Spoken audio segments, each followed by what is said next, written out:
판결의 재구성입니다. 지난 2006년 5월 20일 새벽 이 경기 군포의 지하철역 근처에서 22살 여성이 불에 탄 시체로 발견이 됩니다.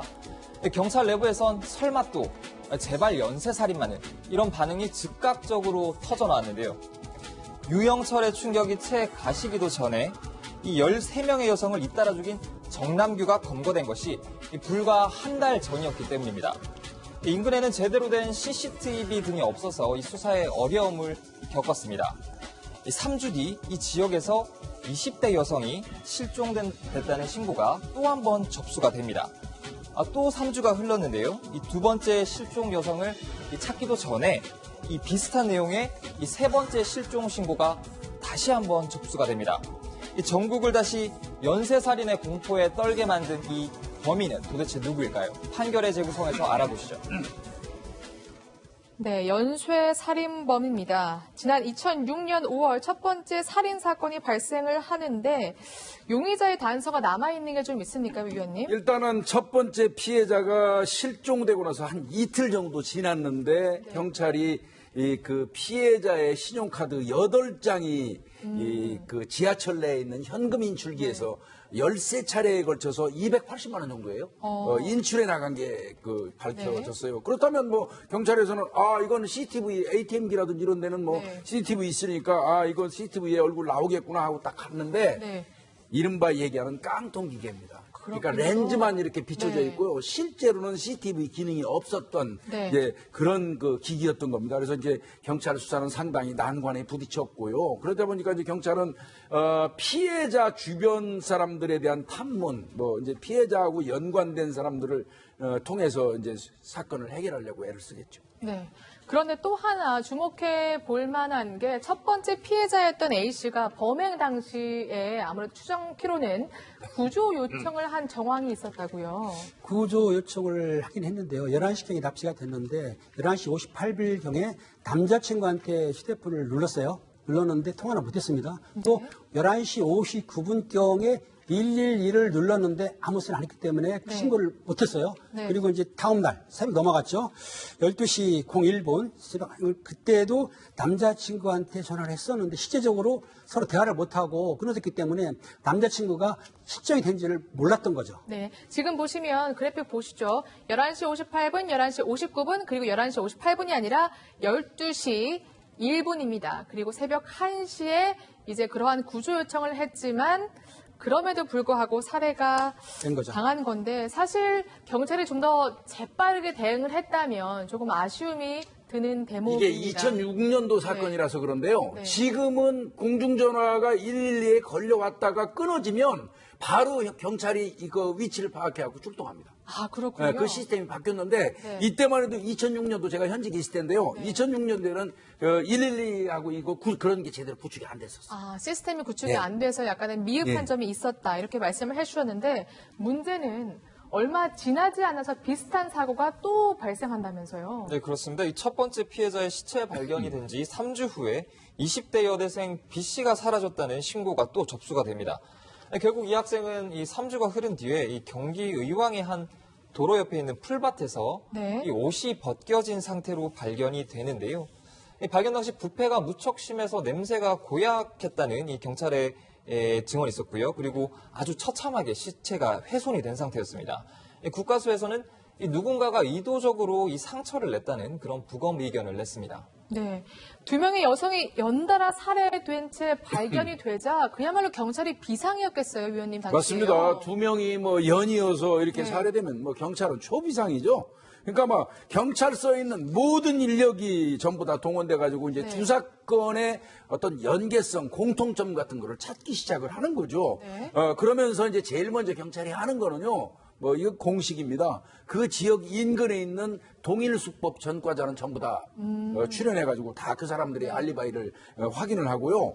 그다음에 이제 범인의 예상 동선을 파악을 해가지고 광범위하게 그 지역에서 그 시간대에 휴대폰 통화를 했던 사람들을 전부 출연해가지고. 네. 근데 이게 대도심 같은 데는 수만 명이 나와요. 아, 그렇겠죠. 예, 근데 수만 명이 나오면 또 그 중에서 1차적으로 노인, 네. 어린이 여성을 빼고 제외하고. 또 나이대를 압축을 해가지고 조금씩 줄여가면서 일일이 확인하는 작업을 하게 되죠. 네, 정말 경찰도 힘들겠다는 생각이 드는데 그런데 세 번째 실종 신고가 접수된다면서요? 예, 그러니까 그분 시신이 발견 이틀 전에 나간 분이 이제 또 나오는데요. 또 한 명의 여성이 실종됐다는 신고가 접수됩니다. 아마 엄청 긴장했을 겁니다. 네, 세 번째 실종 신고가 들어왔으니까 혹시 연쇄 살인마에게 당한 것이 아닌가 경찰이 긴장하고 또 긴장했을 것 같습니다. 빨리 범인을 잡아야겠어요, 팀장님. 세 번째 피해자가 시신 이틀 후에 발견이 됩니다. CCTV에 보니까 아까 그 현금 단말기 있지 않습니까? 거기에 첫 번째 피해자의 신용카드를 썼는데 그 당시에는 CCTV가 없었어요. 네. 그러니까는 경찰에서 강력하게 요구를 해가지고 CCTV가 그 단말기 안에 붙여 있거든요. 네. 설치를 해놓은 거예요. 아, 이건 잘했네요. 예, 그리고 밖에 대놓고 네. 그러다 보니까 그 범인이 그 장소에 와가지고 그 세 번째 피해자의 신용카드로 120만 원을 인출을 하니까 그게 CCTV에 인상 사이가 됐고 용의자가 포착이 됐어요. 그러니까 그걸 추적을 해서 아파트 주상에서 피의자를 검거하게 된 겁니다. 그러니까 1차 때 신용카드로 뽑아서 썼는데 안 걸리거든요. 네. 아, 이거 가짜구나. 알은 거예요, 범인이. 거군요. 근데 그 사이에 경찰은 범인은 반드시 안전한 곳으로 다시 돌아온다는 걸 알았죠. 네. 그래서 거기에다가 이제 작동되는 진짜 CCTV를 달아놓은 거예요. 네. 거기에 딱 걸리는 겁니다. 그렇군요. 그래서 20대 남성 김 씨를 긴급 체포하게 되고 그의 차량에서 피해자들의 혈흔 모발도 채취하게 되는데 그러면 김 씨는 어떤 수법으로 지금 피해자들을 그렇게 끔찍하게 살해한 건가요? 네, 보시면은 좀 유사한 패턴이 발견이 되는데요. 네. 이 타겟이라고 할까요? 타겟을 보자면은 이 밤늦게 혼자 귀가하는 20대 여성을 주로 노렸어요. 이제 이 접근을 해서 자신의 차에 일단 태웁니다. 그리고 좀 잔혹하게 성폭행을 한 뒤에 이 질식을 시켜서 살해를 하는 게 수법이었습니다. 이 질식시키기 위한 범행 도구도 차에 들고 있었다고 합니다. 그리고 그 후에는 시신을 훼손을 한 뒤 흉기로 그리고 유기를 하는 수법을 썼는데요. 이 첫 번째에서는 심지어 불에 태우기까지 했고요. 이 마지막은 이제 피해자 신용카드로 자신이 필요한 돈을 인출하는 그런 유사한 패턴을 계속 보여줬습니다. 네. 이렇게 살해 수법까지 알았으니까 일단 범행 동기도 조사를 해야 될 것 같은데 굉장히 묘했거든요. 일단 이 김 씨는 자신의 범행을 순순히 인정하지도 않았다면서요? 예, 처음 검거 당시 김 씨의 차량에서 피해 여성의 카메라와 가방 이런 것들이 발견됐었거든요. 네. 근데 이 사람이 뭐라고 그랬냐면은 나 범행한 거 아니다. 출근하려고 보니까 차 안에 이 여성의 가방에 들어있었을 뿐이다. 이렇게 범행을 발뺌을 했습니다. 그런데 이 차량 조수석에 피해 여성들의 그 혈흔과 모발이 채취가 됐었거든요. 이걸 국과수에 보내서 감정을 했는데 거기서 DNA 감정 결과가 나와서 네. 피해자일 것이다라고 나오니까 그제야 자백을 했습니다. 그렇군요. 근데 또 하나 자백할 게 하나 더 있는데요. 여러분 기억하실 겁니다. 실종 신고는 접수됐지만 아직 발견되지 않은 세 번째 여성인데 예. 어떻게 됐습니까? 이 여성 같은 경우도 기자회견을 1시간 정도 앞두고 있을 때 네. 결국 급기야 자백을 했는데 본인이 살해한 거 맞다. 네. 그리고 그 여성의 시신은 의왕시에 있는 한 호수 인근에 있는 풀숲에 유기를 했다. 그래서 이제 경찰이 찾아가 가지고 시신을 발견을 했는데요. 시체 상태를 미루어 볼 때 앞전에 있었던 두 건의 범행 수법과 유사한 걸로 추정이 그렇군요. 됐습니다. 그러니까 성폭행한 뒤 증거를 감추려 시신을 훼손하기까지 했다는 건데 세 사람이나 저렇게 잔혹하게 살해했습니다. 이 연쇄 살인범. 그런데 두 얼굴의 살인마였다면서요. 네, 그렇습니다. 그런 게 전반적인 조금 의견이었는데요. 이 범인은 대학을 졸업했어요. 이 전문대를 졸업한 후에 이 번듯한 직장까지 가지고 있었습니다. 이 수년간 이 컴퓨터 부품 회사의 영업사원으로 근무를 한 아주 평범한 사원이었는데요. 심지어 검거 전날까지 정상적으로 좀 출근을 했고요. 여자친구가 있었는데 이 이듬해 이제 결혼할 예정이었다고 합니다. 이렇게 조금 잔혹한 혐의로 이제 긴급 체포가 되자 김 씨가 근무하던 이 컴퓨터 회사가 있었을 거잖아요. 이 회사의 동료들이 아주 그야말로 공황 상태에 빠졌다고 합니다. 네. 아주 평소 동료들과도 정말 잘 어울리고 이 업무도 아주 성실하게 수행하는 그런 동료였다고 증언을 했습니다. 네. 심지어 여자친구와 상견례도 하고 결혼을 앞두고 있었다고 합니다. 여자친구의 충격이 어마어마했을 것 같아요. 사실 말도 못하죠. 자기가 결혼하기로 약속했던 남자가 연쇄 살인마였는데 네. 또 엽기적인 사건이 뭐냐면 이 피의자가 그 강도한 돈 있지 않습니까? 네. 지금 그 돈으로 가지고 자기 결혼할 여자하고 돌아다니면서 유행을 즐겼어요. 유행을 즐기고 돌아다녔는데 네. 또 피해자한테 강취한 명품 가방을 자기가 그 결혼할 여자한테 선물까지 했어요. 네. 남미 피해자 걸. 그리고 피해자한테 강취한 사진으로 자기가 본인 스스로 사진을 또 찍었어요. 그렇게까지도 했는데 그리고 회사는 정상적으로 출근하면서 보통 평범하게 사는 것처럼 위장을 했던 거죠. 네.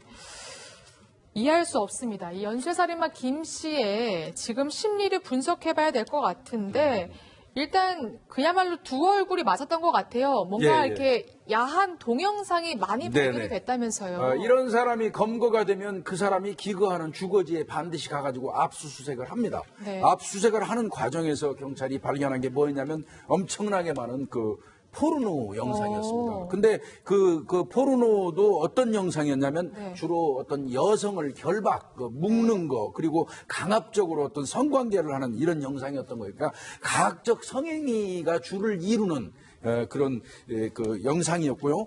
거기에는 이제 뭐 주로 뭐 결박하면서 노끈이나 테이프 같은 게 많이 나오지 않겠어요? 그래서 이 세 건의 범행도 그 영향을 받은 걸로 비슷한 보여지고 수법을 비슷한 한 수법으로 거군요. 살해할 때도 테이프를 네. 했거든요. 그리고 이제 이 사람의 심리도 좀 알아볼 필요가 있어서 이제 그렇죠. 프로파일러가 붙어가지고 네. 이 사람을 쭉 어려서부터의 쭉 그 자라온 환경 같은 거를 조사를 했더니 어렸을 때부터 어머니가 형만 좀 이뻐하고 편애한다 해가지고 어머니에 대한 어떤 그 이 불만 이런 게 네. 잔뜩 있었다는 거죠. 그래서 미루어 보건대 여성에 대한 어떤 그 이 분노 같은 것도 내재되어 있는 걸로 보였다 이렇게 짐작을 합니다. 네. 이렇게 보면 뭔가 일그러진 성관념 그리고 어릴 때부터 축적되어 피해의식이 쌓인 걸로 보이는데 이 김 씨는 경찰에서 굉장히 약간은 엉뚱한 진술을 한다면서요. 범행 그렇습니다. 동기에 대해서요. 처음부터 죽이려고 네. 했던 것은 아니었다 이렇게 변명을 하면서요. 뭐 자기 월급으로 그럭저럭 지낼 수 있었는데 마침 이제 범행 수개월 전에 아버지 명의로 차량을 구입했는데 이 범행에 쓰인 차량입니다. 이 차량 대출금 이자라든지 이런 거를 갚으려다 보니까 월급이 좀 모자라고 해서 결국은 이 범행에 이르게 되는 결국 돈이 필요해서 했다 이렇게 변명을 한 겁니다. 그런데 사실 이 범행 대상이 주로 20대 젊은 여성인데 20대 젊은 여성은 좀 돈이 가장 많지 않은 그런 계층이고요. 또 그나마 이 강취한 돈으로 이 차량 대금을 갚은 게 아니라 여자친구가 놀러 다니면서 유흥했어 버렸었죠. 네. 게다가 또 뭐 돈을 노리고 범행했다는 말과 달리 또 성폭행을 했고 또 시신을 못 잡으면 훼손까지 했습니다. 네. 이런 내용을 보면 이 사람의 어떤 그 범행 동기에 대한 그런 말을 다 받아들이기는 어려운 것으로 보입니다. 네, 그렇죠. 돈 때문이라면 3명이나 되는 여성을 성폭행하고 살인하지는 않을 것 같은데 어떻습니까, 팀장님? 그러니까 처음에 이 여성을 살해할 때에 대해서는 좀 우발적이라고 주장하고 첫 번째, 네. 두 번째 하는데 범행을 이제 세 번째 했었으니까 첫 번째 피해 여성을 살해했을 때 이 사람이 회를 느꼈다는 거예요.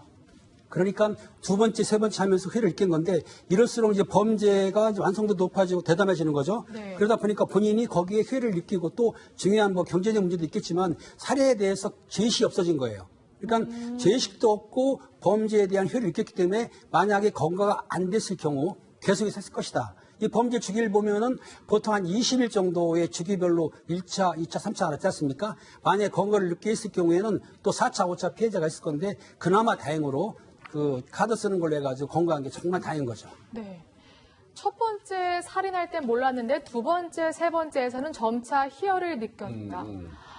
와, 굉장히 어떻게 이런 생각을 할 수 있는지 끔찍한데 어쨌든 돈 문제는 아닌 것 같아요, 위원님. 이거 어떻게 결론이 났습니까? 범죄학자들이 연살인범을 분류하는 기준이 몇 가지가 있어요. 네. 거기에 보면 이제 권력형, 힘의 과시형이라고 해가지고 사람을 딱 납치해가지고 좌지우지하면서 희열을 느끼는 이제 그런 형태가 있고요. 그 다음에 이제 막연히 사명감을 느끼는 네. 그 사명감형이라는 사명감. 그 범죄자가 있고요. 네. 그 다음에 이제 뭐 환청, 환시 들으면서 망상형이 있어요. 정신질환형. 그리고 하나 꼭 거기다 넣는다면 쾌락형 살인마가 쾌락형이요? 있어요. 근데 아마 이 사건은 범인 이름이 자꾸 나오려고 그러는데 이 김 씨 같은 경우는 쾌락형 연살인범에 속합니다. 이런 사람들은 이제 대체로 바로 어떤 성폭력이라든지 성관계를 목적으로 여성한테 접근을 하는데 이 사람들 내부에 이 기저에 깔려 있는 의식 구조는 여성에 대한 적대감, 그리고 이제 스릴을 만끽하고 그다음에 그 여성을 마음대로 좌지우지할 수 있는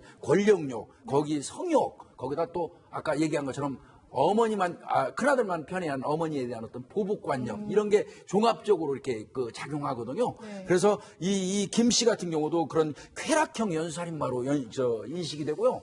유명한 쾌락형 연살인마는 아마 우리 시청자분들 다 아실 거예요. 2008년도에 이 사건 뒤에 발생했죠. 7명의 여성을 살해했던 강호순 사건.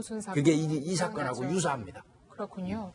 어쨌든 이렇게 세 사람을 목숨을 빼앗고 결국에 법의 심판대에 서게 됐는데 변호사님, 선고는 어떻게 나왔습니까? 1심 선고는요? 예, 1심에서는 범행의 목적이나 방법 등 그 범행 내용이 불량한 점을 고려해 봤을 때 엄중한 형이 불가피하다라고 하면서도 이 사람이 또 증거가 별다른 게 없고 또 여러 가지 사정을 종합해 봤을 때 교화 개선의 여지가 있다라고 해서 사형을 선택하지 않고 무기징역을 선고했습니다. 그렇군요. 무기징역이 1심에서 나오면서 피해자의 유족들이 그야말로 반발했다면서요. 네, 그렇습니다. 피해자 측 일단 항소를 했는데요. 이 항소하면서 밝힌 어떤 입장에 따르면은 이 범인이 3명의 젊은 여성을 납치해서 잔인하게 살해하고 유기까지 했는데도 무기징역이다. 그러면 도대체 몇 명을 어떻게 살인해야지 이 극형, 우리가 말하는 사형이죠. 사형에 네. 처할 수 있는지 되묻고 싶다. 이렇게 강하게 반발을 하면서 이 1심 형량에 불만을 나타냈습니다. 네. 그래서 검찰이 항소를 했는데요. 2심 그리고 3심에서 사형이 선고됐는지 궁금하거든요. 예, 검찰의 형이 낮다고 사형 선고해달라고 항소를 네. 했죠. 이제 피고인도 항소를 했습니다. 그런데 항소심 재판부는 항소를 기각해서 이 무기징역이 유지가 됐고 네. 대부분에 가서도 이 형은 그대로 확정이 됐습니다. 그렇군요. 무기징역이 확정됐습니다. 첫 번째 살인을 한 뒤에 희열을 느끼고 두 번째, 세 번째 그래서 연쇄 살인마가 된 20대 남성. 초동 수사의 중요성을 다시 한번 느낍니다.